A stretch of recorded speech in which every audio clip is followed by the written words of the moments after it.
Welcome everyone to the Lost World Museum. I'm John Adolphi, and today we're going to talk about gigantic humans and dinosaurs. Yes, they did coexist at one time. A lot of people either don't understand that, believe it, or they know it. There's evidence of it, but we're not going to talk about that. We're going to talk about giantism and as it pertains to humans primarily, but I'm going to show you some cool gigantic dinosaurs in the process. Our first is going to be and this is a T-Rex right here, but we're going to talk about Acrocanthosaurus. Acrocanthosaurus, I don't know how that one snuck in, is similar to the T-Rex. Now, maybe you've seen the newspaper where it talked about talked about the footprints in mud in the Paluxy River in Glen, Texas. Do you remember that? That was just a few months back. We went down there to see what we could see, but unfortunately it rained and it filled in the areas that they had these. But while we were there, we went inside the store at the Dinosaur Valley National Park. And in there, I'm going to show you a footprint taken from another area within the park of a giant dinosaur, good-sized dinosaur. And the footprint is a cast from the original. And here it is.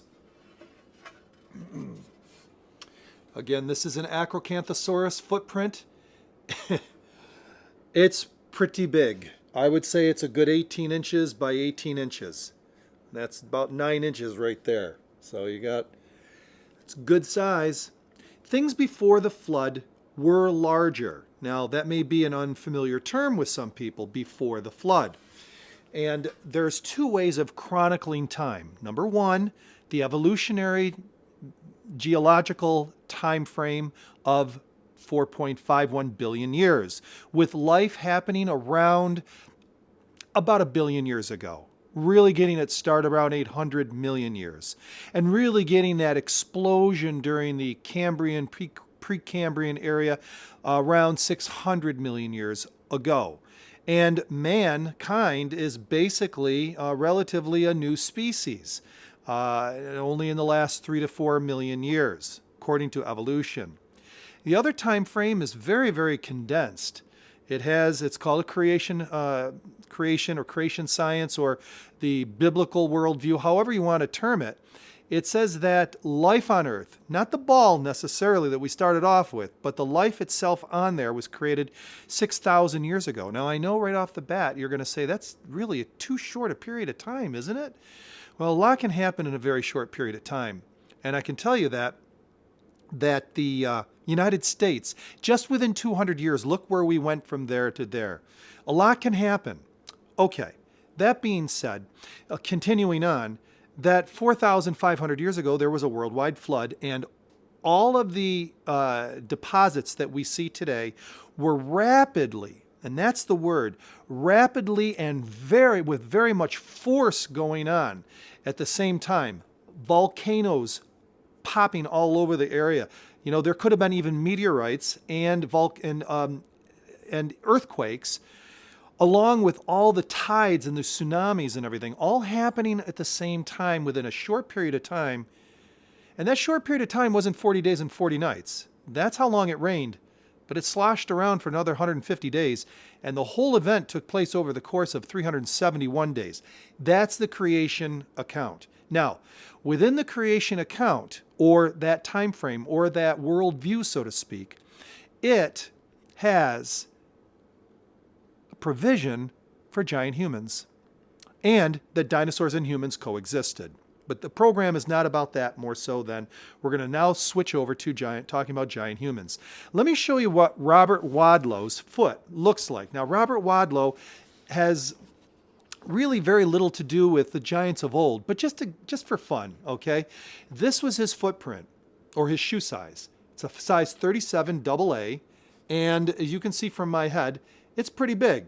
And also, a gentleman by the name of Johann Peterson had these novelty rings. Now, Johann Peterson was 7'8".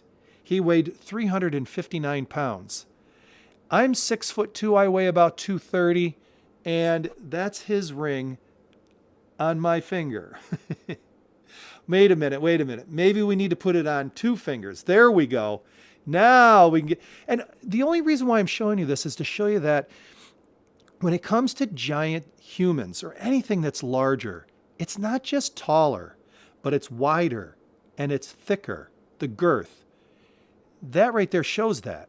This is not just larger, it's larger all the way around. All right. Now, let's talk about this giant human footprint that was found down there in the same area in Glen, Texas, in the Paluxy River in 1964. I just so happened to have a cast of it that was taken from the actual footprint there.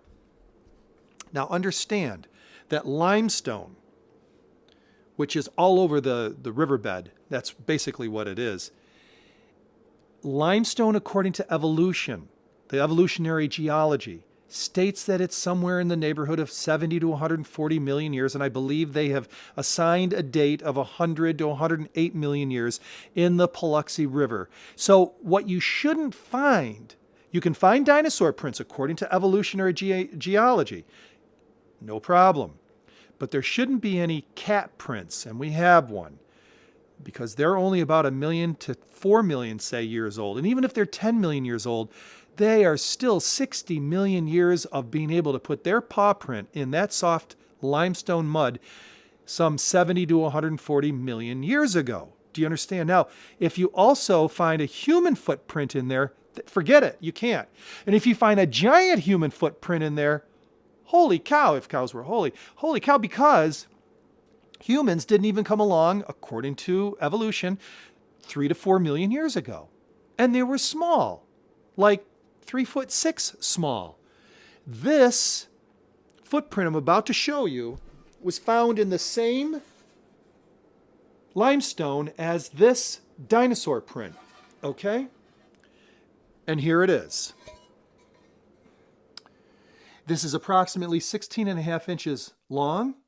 It would approximate for a human the size of somewhere between 8 to 9 feet. It's a good-looking print. This print was then cast in cement, and then that cement cast into this aluminum version of it. Okay? Just to give you a relative size, so it's approximately 8 inches across, 16.5 inches from top to bottom. Now, people are going to ask, what happened to this footprint? Good question. The footprint made its way, by the way, it was sold first to a collector who then brought it to the New York State World's Fair in 1965. And after that, it disappeared, unfortunately, probably in somebody's collection at this point. Now, there are other evidences that you can see, some of which are at the Creation Evidence Museum in Glen, Texas, of all places. But I'd like to draw your attention to a book that I found very, very interesting, and it is called Giants in America, and the subtitle is very interesting, The Missing Skeletons and the Great Smithsonian Cover-Up. It's a boring book, and it's a good book at the same time. The reason is I would love to have had the author tell me more, in his words, what he's learning along the way. But what he did do that makes this pretty interesting is that, and yes, Tina, humans and dinosaurs existed together. You're not going to find that though on the National Geographic Channel though. You're going to have to go to sources that have a worldview that allows that to begin with. The Delk print, D-E-L-K. I won't be showing you that today. Look it up. It almost looks impossible, but check it out. So this right here says the Smithsonian cover-up on giant humans. In this book, what is cool is that they've chronicled all these newspaper articles from the 1800s, around the mid to late 1800s through the early 1900s, showing all the different burial mounds throughout the United States that they uncovered. And in those burial mounds, there were skeletons anywhere between 7 feet to 11 feet tall. And many times the Smithsonian was called in. Why wouldn't you? They would scoop up the bones and have never been heard from again. Now, this didn't just happen once. It happened multiple times. let me share another newspaper story here. I'm sorry if this is in reverse vision. I'll read it for you. It's from the Pittsburgh Post-Gazette, dated September 14th, 1932. Giant bones dug up near Finleyville. It goes on to say that 45 skeletons were found here at this site. They went on to say that one skeleton was 7'5", and that even the women and children were of gigantic size, relatively speaking. Interesting. This is not the first time that this has happened. Again, in the Giants in America book, chronicles this.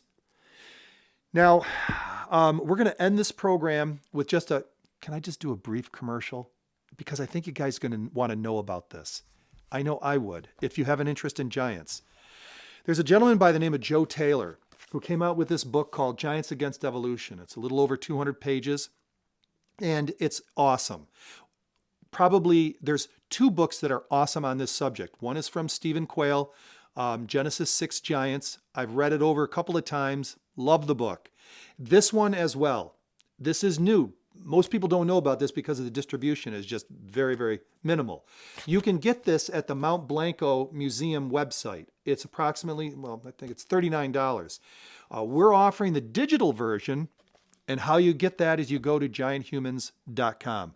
Now I'm going to put this up there, but it may be in reverse vision, but gianthumans.com, and you can not only purchase that there, but you can also get the first 10 pages for free. That's right. So if you want to check out the book first before you do anything, go to www.gianthumans.com. And then if you like it, it's $22 for the digital version. There's my 1-minute commercial. Folks, thank you very much. Keep an open mind to the possibility that giant humans, not only did they exist, but they were us, and that they were from long ago. And once in a while, we find evidences of them. And where you can place that where you can take that evidence and place it in a context would be in a biblical worldview where there were giant humans, there were us, that's how we were originally, and the evidences that we find today, the scant evidence, are just those that have dumbed down the remnants of them that have been left over from that period of time some 6,000 years ago, where all humans were large at one time. I'm John Adolphi with the Lost World Museum. Thank you for coming on to our live presentation today on giants and dinosaurs, and you guys have a great day.